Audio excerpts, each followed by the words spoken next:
What do engineer readers think would be the best way to tackle poor health caused by air pollution? Environment Secretary Michael Gove has announced a new clean air strategy to tackle pollution and reduce its health effects, but it has already come in for criticism. Imperial College hosts a visit by Michael Gove, Secretary of State for the Environment and Rural Affairs. Provost Prof Nick Jennings tells Gove about Imperial's research. Image, Fergus Burnett. The plan announced by Gove is projected to cost some £3.5 billion, and is focused around monitoring and reducing the impact of air pollution. Among the pollutants targeted in the strategy are particulates from burning wood and coal in homes, emissions from farms and dust from vehicle tires and brakes.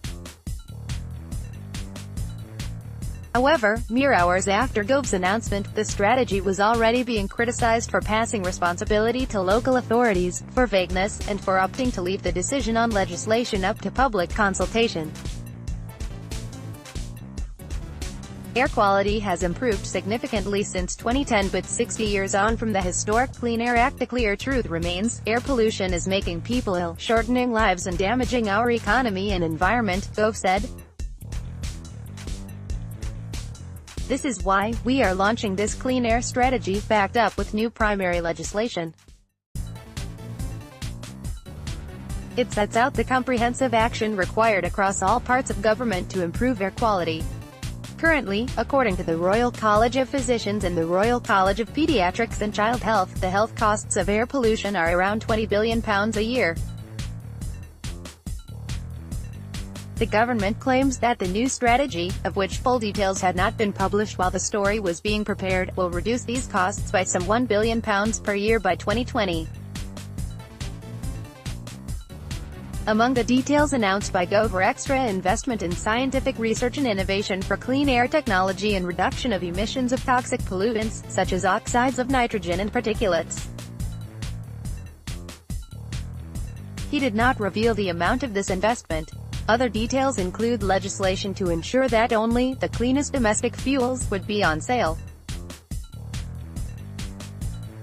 This might include controls on selling wet wood for domestic log burners. Some 40% of small particulates are believed to come from domestic wood and coal burning. Pollution resulting from agriculture is also a target. Some particulate pollution is a result of ammonia from manure and fertilizers blowing from fields into cities. Gove suggested that a revised farm subsidy scheme might help farmers invest in better control of slurry and fertilizer application.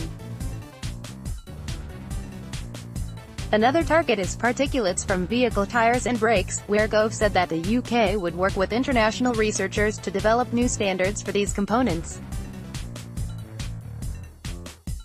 Strategy aims to reduce by half the number of people exposed to high levels of particulates. One area of criticism for the strategy is that it calls for clean air zones in cities, which would take the most polluting vehicles out of the most polluted areas.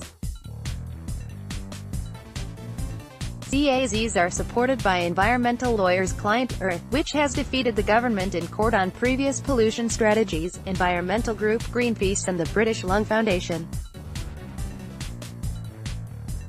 However, the government has refused to make such zones compulsory, instead proposing new powers for local authorities to make them voluntary and a last resort in the case of serious pollution. Martin Ted of the Local Government Association told the BBC, "If we're to truly tackle air pollution, we need government support to enable us to deliver effective local plans, and robust national action to help the country transition to low-emission vehicles and power generation. We would like to ask our readers what measures they think would be most effective at achieving the government's goals for this clean air strategy, namely, reducing the risks to health of air pollution and the costs this imposes on the economy." The options on our poll reflect some of the measures mentioned by Michael Gove, and some of the suggestions from critics of the newly announced strategy. Do readers agree that compulsory clean air zones in cities that tackle the most polluting vehicles in the most badly affected areas would be the most effective measure? Should local authorities be the ones who impose these zones? Is it important to tackle solid fuel burning in homes? Is tackling emissions from slurry and fertilizer the most effective measure? As always, we remind readers that all of our comment sections are moderated, and ask everyone to note our guidelines for the content of comments. As long as these guidelines are adhered to, we welcome comments in debate and would like to hear your opinions on this matter and how the government is proposing to tackle it. We will try to ensure that debate flows freely. We will publish the results of this poll on the 29th of May.